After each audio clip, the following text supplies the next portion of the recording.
to another episode of the Get Coached podcast.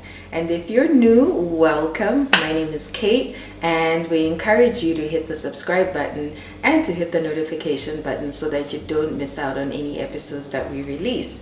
And to all the returning subscribers, welcome back. So today we are going to be talking about some of the soft life skills that adults should have, but they do not. So Christine and I are just going to have a conversation over some coffee with you guys to talk about some of these things that are apparently not obvious to a lot of people. So let's dig right into it. It's a very interesting topic. I won't give too much away. Let's just jump in. Yeah, so let's get started. First on my list of things that I really feel adults need to be doing or don't do, in this case they do it and they shouldn't do it, is interrupting. Oh my goodness, like there's no need for you to ever interrupt somebody unless like a house is burning down or somebody's about to shoot you or something. Do not interrupt anybody. Wait until somebody's done with their thought before you interject, right? And it also makes the person feel unvalued. You know, if somebody is talking and you interrupt them, they're feeling, why did you interrupt me? And it also shows you weren't listening. You were just trying to interject and put your point across. I got this lesson very, very early in my life. I think I was about 5 or 6. I'll never forget this. My parents were talking and I rushed into the room and interrupted them, and I told them my little story. I don't even know what it was about. And they actually let me finish. They didn't interrupt me. And my mom later on sat me down. She was like, no, Kate, you don't interrupt people when they're talking. You never ever do that. And what's even worse, in my opinion, worse than interrupting, is when you interrupt and you completely change the subject matter. It's just like, were you even listening? Like, do I matter? You know, like, what is this? So I feel like as adults, like, listen to each other. Wait until somebody is talking. I don't care how excited you are about what you want to say next. Wait until somebody is done talking. No, totally agree. Unless you're playing 30 seconds, don't interrupt. Exactly. And, you know, the interruptions often also happen in drunk settings. But I guess in that setup, it's, you know, everybody's inebriated. Everybody feels like their point matters more than the other. So, I totally get that. It can get so infuriating. Yeah. So for me, mine is work-related. Yeah, and of course. I feel like most of our days and times are spent at work, you know, are surrounded by the people we work with, etc. So we all have, you know, to communicate with each other. We all have the messengers, the Teams, the Slacks and all that stuff. So often what happens is that when somebody is trying to text me or whatever, they write my full name, like Christine, and then they write down the message and the task that I need to do. Like, why are you doing that? Tell me why. Christine. Make me understand, like, Christine. So it gives me so much anxiety. Like, please, just start with a hi. Like, you know, and bearing in mind that this conversation is not even... It's a fresh conversation. It's not starting. It's not a continuation of a previous encounter or an engagement. So for me, I always feel like I'm in trouble. Like, what have I done? Am I 2? Am I 3? What did I break? What did I do? My mom's about to smack me or something. Yeah. So for me, I just feel like the etiquette behind it is just say hi. Yeah. So I would normally, I would normally reply with like, hi. Thank you for letting me know. Got it. Or I'll get right onto it. Like, it's really that simple. In fact, hi is shorter than Christy. You don't even, in fact, you don't need to say the name. You don't need to say my name at all. You can literally, it'll take you a shorter period, a shorter time to write hi than to write Christine. So I don't know why this happens. And, you know, it is a formal setup. So and you know, beyond all that, you can also just put an emoji behind my after my name to just lighten it, because we're in this world where everything is virtual. We hardly see our colleagues, we work remotely. Tone is important. So important. It's so important. So for me, I honestly struggle with that a lot, and it is what it is. But I think in your next catch up, maybe voice it out. Oh girl, no, it's going to be my exit interview. Are you gonna wait that long? You see, listen to me like a 2-year-old. You need to be an adult and bring it up a with this mature person. Adult. Yeah. But anyways, that's me. Okay. My second one, my point that adults need to do is to just not be late. Tardiness. Like, let's respect each other's time. Let's, honor each other's time by being on time. Yeah. Why is it that we're able to show up to work meetings on time? Exactly. All these other responsibilities that we have, but when we're meeting a friend, then we're late. Exactly. Like, just plan nicely, manage expectations. If you know you're gonna be late, let the person know, like, look, I know we say 3, let's rather meet at 4, especially if it's reservations are not involved, right? Manage expectations, make sure you catch the person before they actually leave the house to delay their departure. And I mean, I'm not perfect, like even with things like church, right? Like, that's an appointment with God. Yes, amen. Yeah, I tend to be late, but I've been doing so well for the past, I can say, 2 years. Wonderful. I actually show up for the first worship song, for the welcome note from the pastor, if I can honor my time with work, with other commitments, why not church? So yes, true. Yeah, punctuality, guys. Like, if you're an adult, plan your life accordingly. If you're gonna make it to the office at 8 a.m. every day on time, and that's difficult. It is. Why can't you give me the same, the respect, for lack of a better word? Yeah, it's not even just work. Imagine if they're going on vacation. Do you think they're late for their flights? Yes, thank you. Yes, how many flights have you missed in your life? Like, honor people's time. Yeah, I used to be terrible at it. Like, again, you rush out of here, you rush out of there, never just coordinating yourself accordingly. And again, I'll be honest, I was very African, but I met a partner who, again, respects people's time, very punctual. When I go to my African friends' houses or parties or gatherings, we get there early, or I will push the time. I'll be like, no, we'll go in like an hour. And he's like, no, we have to go now because people are going to be waiting and it's respectful. And then we get there and we're the only ones there. Yeah. And Kate probably. But I'm always telling him, I'm like, African time. Yeah. But just to go back to it, the idea is that we really do have to respect each other's time. And, beyond that, I've also been really worked hard to ensure that, time is money. Time is valuable to a lot of people. We all have activities and things to do. Yeah. So if you can't plan accordingly, at least be, like you said, manage your time. Tell people, like, I can't do this, I can't do that. Like, what I do now, even with my, like, hair appointments, nail appointments, set at a certain time. And if I'm going to be late, I inform them like a good 15 minutes before and say, hey, I'm running a bit late, but I'll be there in like just 5 minutes after our appointment. And this is important, especially for like my nail tech and all that. If you are late, they will literally tell you, sorry, we're going to book you. We're going to book you another day, because they don't want to make the next person late because you are late. Exactly. So for them, they're like, nope, 2:00 is 2:00 and you finish at 3. If you are late, sorry, we'll then have to reconsider where we're going to slot you in.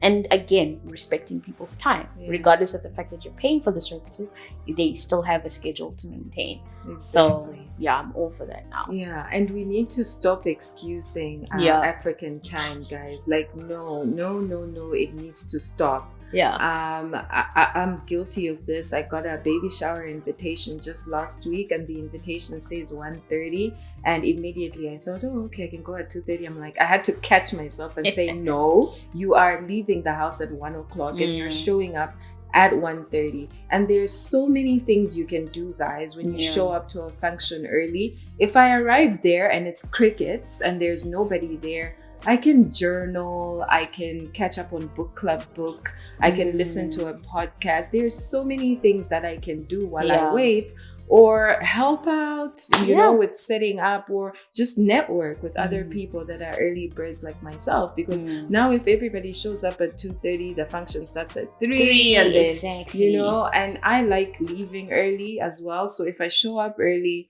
I think it gives me the right to leave before the thing ends as well, if I've got other commitments. So yeah, punctuality, guys. After the age of 18, can we just, you have no excuse to be late. Like, wake up earlier, start getting ready earlier. Sorry. That's it. Okay, so for me, it's based on just acts of kindness. I think the idea is we're all going through stuff in this world. So like, just be kind to one another. And the one thing that still grinds me is that opening the door, holding the door for somebody. Like, you know, you're getting into the door and then somebody just slams it behind you. And you're like, oh, you're not going to look back? No need? Okay, peace. I'm all about me. And that's okay, I suppose. But, you know, for me, it's like that act of kindness that, like, small things, hold the door and let the next person come in or go out or whatever. Like, and this often happens where I do it. For me, I feel like I should do it because I'm trying to, I guess, not set an example, but I set an example for myself that I'm going to be disciplined enough and kind enough to do this for the next person, a stranger, and in the hope the world will return the same favor. It's really small. Like, to hold the door, you will literally spend 5 seconds. And this often happens at the daycare creche that my daughter goes to, where it's one of those doors where you can only open it if you press the button or you push the button and then it opens. And oftentimes I'm there like holding the child, holding her bag, and I really it's a lot. have to then figure out how I'm going to open the door. And you know, there's times where another parent will open it for me and hold it for me. And, you know, I just love those moments where you're like, thank you so much. It makes a difference. It warms up my heart. Like, let's be warm to each other. You know, it takes nothing away from you. 5 seconds is really not gonna, I don't know, it won't change your life. No, it won't. If you're rushing somewhere and you're 5 seconds late, I don't know. Yeah, the world hasn't exploded. So similar to that, I have something similar on my list, so I'll talk about it now. In small acts of kindness to one another is don't put down somebody's likes over your own. Like, it doesn't benefit anybody. And I'll use the Samsung, Android, Apple phone example, right?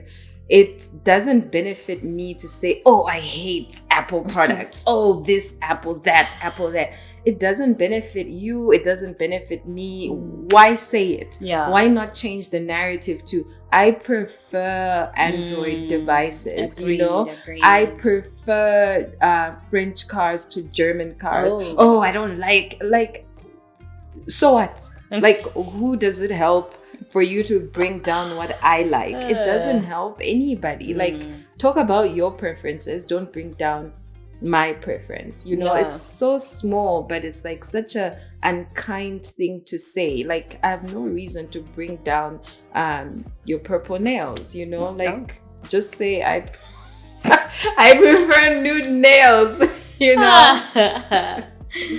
So yeah, I like that. Yeah, no, I totally agree.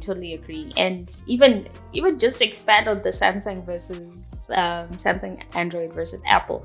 The reality is they're both phones. A few features here and there that may be different, but each brand is expanding so much and is bringing such exquisite features to it that, you know, they're basically the same. It's just the brands that are different.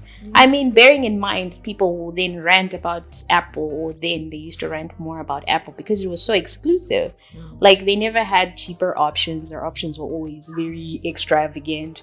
And, you know, the thing with Apple is that they literally sync to their own brand, and Other than that, it's I guess it was more about exclusivity. And even with the cars, German, French, whatever, it's all about exclusivity. So I think the idea, what you're really trying to say, is just say I prefer. We're all allowed to like different things, but hate is so strong to say I hate it. Hey, it's not me. Okay. If you have nothing nice to say, don't say anything. Yeah. And if you also can't afford it, it's okay to not say anything. Shots fired. Okay, so third thing on my list of what adults need to do, and it's very important, is saying no. Like, saying no is so important. It's a very valuable currency. I think I saw some video that talked about that, and I'll never forget this with Oprah. Like, she talks about this all the time. She said that, in the beginning, she didn't know how to say no to people with money. Any Tom, Dick, and Harry would knock at her door asking for funds, and she would give them. And then there was this one time where she had an incident with one of her celebrity friends who wanted her to give money for a foundation or some function that was happening. And she said no. And he was like, oh, okay. And they carried on talking about something else. And she was like, oh my gosh, the world didn't end. This person still likes me. We're still friends till today. And, it didn't change anything. So I just feel like, past a certain age, you shouldn't be afraid to say no. You shouldn't compromise yourself or go out of your way to do something for someone when it's really to your own detriment because you don't want to use the words no. It's okay to say no. Like, there's nothing wrong with it. Like, be courageous enough, be confident enough in yourself to say no to something that doesn't bring you value or, puts you in some kind of detriment, Yeah. And not even just detriment, uncomfortable setup. Now you're pushing yourself and, forcing matters that shouldn't be forced just so that, you liked. You get approval. Yeah, you get approval from the next person. Even at work, like you can say no, in my opinion, like not in a rude way or anything, but if your boss is adding a task and you're already swamped with other things, you should be able to say no. Look, I've got so much that I'm doing right now, or manage expectations to say, okay, boss man, boss lady, I can take it on, but look, I won't be able to finish it by end of day, maybe tomorrow. Is that fine? Because I'm swamped right now, you know? Like, it's so, like, say no. It's okay. Yeah. And funny you say that. Like, in our team at work, there's 4 of us and three ladies and one man. And often this man says no often. He'll tell our manager, the manager's a lady, and he'll tell her, he's like, no, sorry, I can't do that. It's extending my time. I don't want to do that. I start work from 8, I finish at 4. So beyond that, I won't do it. And he always manages expectations. And I always think, wow, he's so brave and honest about it. And he knows himself well enough to say no. And it's beautiful. He's often said no to me every time I've asked him, like, hey dude, can you help me? He'll be like, sorry, Christine, I can't. I have so much on my plate. You'll have to find somebody else. And I cringe about it. But the reality is that, I shouldn't be mad at him saying no, because he's being true to himself and his capacity, his deliverables. And why put himself in a space where he's going to work an extra hour just so that he pleases me? So boundaries. It's also boundaries. Yeah, he really knows how to set his boundaries.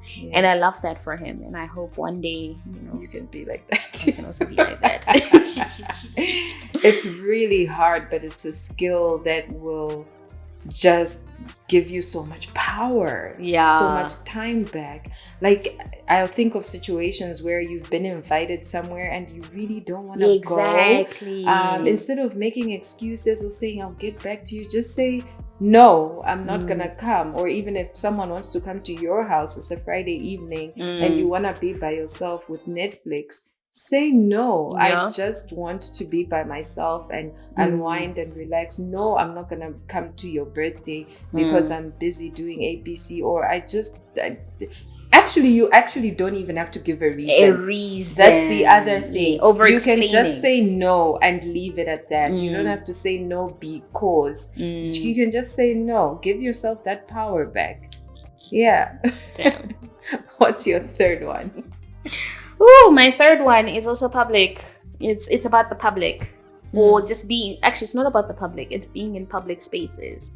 And then you're queuing up. Oh my gosh. Yeah. Pre-COVID, no, not pre-COVID. During COVID, we were all supposed to have 1.5 meters between each other, and it was the most beautiful thing ever. Like, for me, I loved the space that I was given, especially around strangers. You know, I loved that. It was perfect. But now, like, post-COVID, people are back to being in your space. You know, like, we need to sit on each other. We need to stand on each other. Like, dude, stop. Again, speaking up, I tell them, you're a bit too close to me. Can you please give me some space? It's not going to make you get to the front of the line, the till, any quicker. Like, please just give me a little bit of space. Yeah, I mean, she's brave. I guess I still need to work on my approach. But yeah, like, for me, it really grinds me. Like, why are we doing this? We really don't need to be this close to each other. Exactly. First of all, we're not friends. We don't know each other. Like, why do you want to be in my space? I don't need to smell your cologne/odor. But I don't want to do that. Yeah. And it's also maybe one of those things where I guess it's like an after trauma, post trauma situation where I had my phone pickpocketed at Santon City Mall, and I think at the time it was during COVID, and at the time it was at Mr. Price, and I think there was like a whole syndicate situation going on where a lot of Mr. Price's homes were being targeted because, you know, it also gets crowded in those places, and you're like, again, boundaries, again, space. So I was busy looking for stuff items, and then, you know, it's always the ladies you should also be careful of. So one of the like a couple, I think there were 2 or 3, I think 2 to be more correct. There were 2 just hovering around where I was. And, you know, you're not also paying attention because you're like focused on what you're trying to do, calculates the little monies that you have. And like, do I have enough? Let's not go there. So I remember one of them bumped me, and I was like, it's because you're in my space. Like, we're this close. Not realizing 2 minutes later that it was a tactic to just steal my phone. So like nowadays, obviously, I'm more alert. Somebody is like trying to get uber close to me, I just hold on to my items and all that. But it's just that it's just that etiquette, like that. Let's give each other space. We're not friends. We don't know each other from a bar of soaps. Like, just keep your distance. Give me room. So for me, I feel like all humans should sort of like learn this in preschool. I know some of these things we need to learn them in school. My fourth one quickly is please don't get mad at me, people, but I feel like past the age of 18, maybe let's not say 18, but by the time you get your first job, so 18, 19, 20, 21, 22, 4 years degree, you should not be borrowing stuff. There's no reason to be borrowing, particularly clothes. I'm going to talk about clothes like shoes, like whatever. And also, we walk in different ways. Like, our feet are all different. When you break in your shoe and you give it to somebody else to wear, it won't fit the same when you get it back. Like, work with what you have in your closet. I'm guilty of this. It's happened before. You know, you've been invited to some weirdly themed thing and you don't want to buy something new, Great Gatsby, whatever, and you want, you know, there's that one friend that has the item you need, and you do go and do that. But I mean, I really don't do it anymore, but I just feel like you really shouldn't borrow stuff. I mean, I've borrowed a whole braai stand from Christine when I had my housewarming party. It's a party. Like, why not? Like, I just feel like as an adult, and people have different energies. That's like a whole podcast for another day. You don't know what energies you're bringing into your home, into your body, like, just wear your own stuff, like, as much as you can. Just don't borrow anything. I'm speaking about clothes, but like anything at all, like, just don't borrow anything. Just stick to your own stuff as much as you can. Yeah, that's interesting. I guess I've never had the problem because nobody needs to borrow from me because I probably have a weird sense of style. And too simple for people to sort of like, ooh, can I borrow that? Like for me, it's leggings, cute little short dress. I'm also small and short, so it doesn't help. You can't fit your stuff. Exactly. And then with shoes, don't even go there. Nobody's gonna want to borrow a size 2, right? Like, where are you going? Cinderella's shoe cannot fit you, girl. Yeah. So yeah, but totally agree. I feel like we are at that age where work with what you have, you know. And fashion has become so broad and so wide and so, you know, you can anything goes. Add this, add that, color block, do that. It works. So yeah, I think people should do it. What's your fourth one? So this one's also very it's terrible. It really is terrible. So I remember growing up, like one of also my earliest memories is sitting at the table. My dad was very like, this is how you eat, this is what you should do, what you shouldn't do. So again, people who eat loudly. What are you eating? What are you eating? Is it like eating with their mouths open or just loudly? I think you can hear them. I think it's essentially it is eating with your mouth open. It just, like, I have a screw in my head that just keeps grinding every time they do that, and it just so it really irks me. And a few months ago, my daughter came back and she started doing that, and I'm like, what are you doing? And I stayed and I sat and I'm like, girl, you're gonna eat properly. Like you're gonna eat properly. Yeah. Close your mouth when you chew. Now she chew. She hides like, her little bit. She's just like, aww. So I mean, she's obviously still trying to get what I mean, but yeah. that really, it's terrible. It's like you're constantly chewing gum or popcorn. Like, it's terrible, but I'm sorry, I can't help it. I know. I think I was 5, 6, 7 when my parents like drilled that into me as well, like chew with your mouth closed. And I remember like making the effort, but eventually I guess we got it. So that's a good one. My last critical one, the fifth one for me is never assume somebody has money. Please, like, guys, we need to be mindful of the fact that everybody's going through something. It doesn't even matter if they're driving a Mercedes and they live in a 5-bedroom house in Houghton. Don't assume that person has money. And this is very multifaceted, right? It's not a straightforward point. So this is what I mean. I'll start with the parents. If you're taking your child for a play date, maybe a play date is too short, you can leave that alone. But if they're going for a sleepover, maybe consider like bringing some snacks along, you know, offering to buy pizza. Those of you who are privileged enough to live in the same city as your parents, like if your child is going there for the holidays, 2 weeks, whatever, don't just assume that these people have money, even if they're your own parents. But I'm speaking more like aunties and uncles and stuff like that. Your parents, you probably will. Like, just bring groceries or money or whatever. Let's bring it home to friendships. Let's say we're going to Hardee's, whatever. Your friend is driving, you know, offer fuel. Even if they don't say anything, say, hey, dude, like, here's 100, here's $200, like, to add to the fuel tank because we're all going together to this function. This one is gonna be controversial. I know people won't like it, but I have to say it. I'm sorry. Birthdays. Birthdays, you know, people are so into their birthdays. I'm very into my birthday. Hello. You plan a trip or whatever, cover some of the costs. Like if you want to go to Cape Town with your friends for your birthday, don't just assume that people are able to come on the trip with you. Maybe cover accommodation, maybe cover the food, something from that. You're taking your friends to a uber fancy restaurant where a meal starts at 300, 400 rands.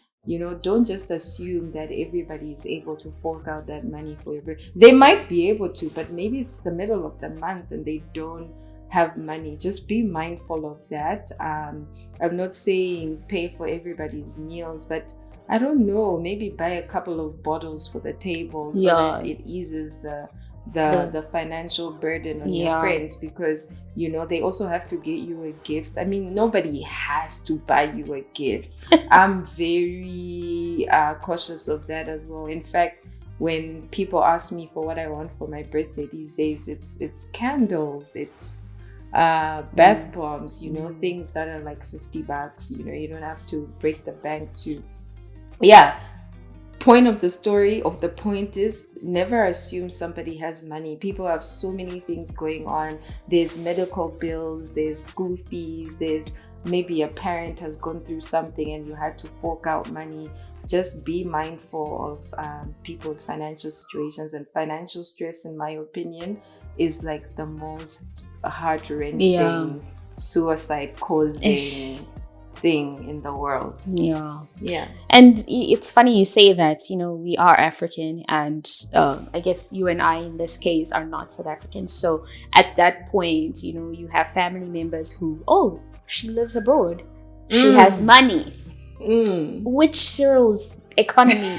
Which one? It's Cyril's economy. No, girl. We don't have money. And that's one thing that was actually very interesting, because I remember my cousin sent me a meme. It's like, how are you broke when you have a relative who lives in Joburg? Oh, wow. I'm like, excuse me? The cost of living is higher. That's like us assuming just because someone lives in the UK, they have so much money.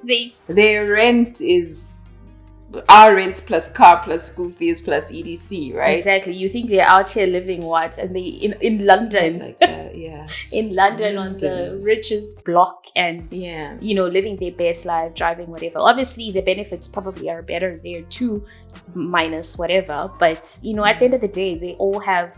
The taxes are also insane. There's a lot of attributes to it. So regardless of whether somebody is living abroad, please let's stop assuming that they're out here, moneyed and milking it. We all have responsibilities. We're not 18 anymore, where our focus is, okay, guys, I'm going to have the best outfit. I'm going to go in the streets and all that stuff. We have so much more to deal with now. So just be mindful of people's financial situations. And on the birthday one, that's very interesting. See, this is why I like being her friend, because then she pays for those meals. Because for me, for instance, I'm not going to take you to a fancy place. I will have a very chilled birthday at home and hopefully provide food and drinks. And if you can add on to the drinks, that's even great. Bring more, the more the merrier. I will probably, chances are, if you are attending my birthday, chances are you're just gonna have shots as your beverage. So do you really want to just have shots the entire night, or do you want to bring something that's going to balance you out that you can have for the whole evening? So that's me. Should I do the last one? Okay. So I don't know, the last one is not really like controversial or anything like that. It's just one of those annoying things, like, why are we doing this? Talking during movies. I don't know. I feel like at home, at the cinema, either. So they haven't met Luke. So I'm one of those people who, and my partner always says this. It's like, when you're watching stuff, you just focus. You don't pay attention to anybody else in the room. I'm like, and where's the problem? Where the problem is? So for me, it's like I'm dedicating, because back in the days when I didn't have a partner, didn't have a child, like my entire evenings or afternoons, like on a day like today, a holiday, you just spend it on the couch, Netflix couching, and just Netflix and chilling and just relaxing. And I literally could spend the whole day on the couch watching stuff. because I was alone and didn't have responsibilities. But now, like when I dedicate 30 minutes for an episode, 40 minutes, 2 hours for a movie, I just want my space. Yeah.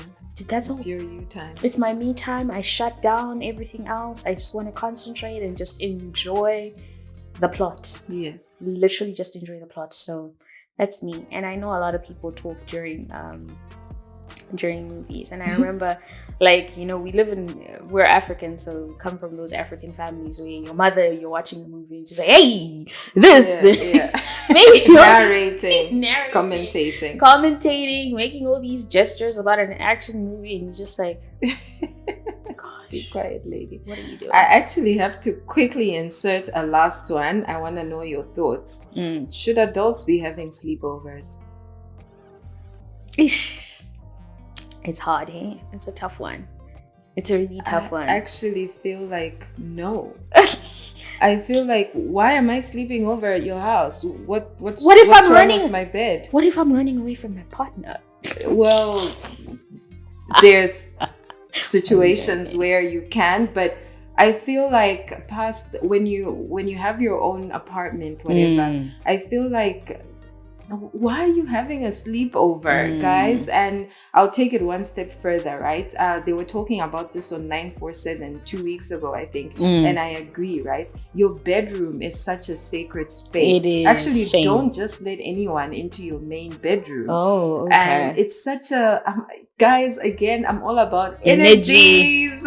I saw that one. Just be careful who you let into your space, particularly your main bedroom. And I wouldn't let anyone sleep in my child's room either. Like, that's his space, you know. I know not everybody can have a guest room, but I'm so adamant about having a guest room. Now, those are hotel vibes, right? When you guys sleep over, you know, you wash the sheets, you change everything. Yes, of course. It's a fresh room again. It's a revolving door. Parents come, whatever. It's not now I'm leaving my main bedroom and setting you up in my main bedroom. It's a sweet gesture, but no, like, don't let people into that space. So personally, I feel as an adult who has your own home, 2 a.m., get an Uber, go home. Like, no, like, you don't want people sleeping on your couch. We do have air mattresses. There are situations, yes, guys, where you do have to sleep over. You have an air mattress, you know, you put the air mattress in the lounge, your person can sleep over. But I just feel like, no. No. Shame. I had a friend visit once, and our extra room is for the nanny. Yeah. But you can convert that into a guest room. Yeah, of course. But my point is that when the friend was visiting, I couldn't approach my nanny. Sorry. Now you're kicking out the nanny from her room. Yeah, I was like, no, the nanny, no. But anyways, it's also to each their own. Yeah. And I think at that time she was like, no, she just needed to stay for the night. So it was fine. I mean, it is what it is. So in those moments, you obviously need to help your friend if they're stuck and all that. But funny you say that, right? Like in a few months, my family's coming over. Yes. And for me, if money allows, the wallet allows, I'm gonna try put them in an Airbnb. 100%. I was not even thinking, okay, my brother can sleep on the couch, the other one can sleep on the air mattress. It's fun, but but I'm also just like, I don't want my partner then to wake up in the middle of the night. It's also uncomfortable. Then now you can't go in the kitchen. Yes. And again, the other room, my daughter's room, is her room. Yeah, no, it's her space. It needs to be respected. It's her space. And obviously during that time, the nanny won't be there. So again, we'll obviously change the sheets and set up a place for my mom to sleep in that room. At least for my mom only. Yeah. But everybody else, the plan is to just get them Airbnbs. Yeah. And then I was thinking to myself, because after the wedding and all that, we were planning on staying an extra day at the location. And I was like, oh, my family's already like, yeah, we're going to come and house sit at your place. And then in my head, I'm like, where y'all going to sleep? I'm like, okay, I love my family. I hope they're not watching this. I hope they're not watching this indeed. And in my head, I'm just like, okay. They'll sleep. And then I'm just like, and then our bed, like the main bedroom, are you going to sleep there? Because We only have one. I mean, we have our room and then the other room with the double. Nobody should be sleeping in your main bed. I was just like, but you also want to help and cut down costs. So then that's now the tricky part of it. Like, is what do you then do? And for them to even just come to South Africa is already costly. It's so you're already factoring in a lot of things. My point is just you stay in the same city. Like, why? Unless you're like having an intentional girls' night slumber party. Whatever. I want to do that soon, but actually. Why are you doing sleepovers? Anyway, let's wrap this up. Thanks for listening to us, guys. I feel like I also have so many points, but those are the 6. I guess I ended up speaking about 6 that I thought were critical. Just some of these soft life skills that as an adult you need to, practice. So sure. Yeah, agree. They're important. Hope you enjoyed our coffee chat and with no coffee though. Where's the coffee? Thank you guys for watching. Thanks for tuning in, guys. That's it for that chat. I hope you enjoyed it. And please, I'm interested to know what your things that you feel adults need to be doing in the comments. I'll be very interested to see that. So please add yours in the comments. And yeah, we'll see you next time. Don't forget to subscribe and share with your friends. And have a wonderful week. Bye.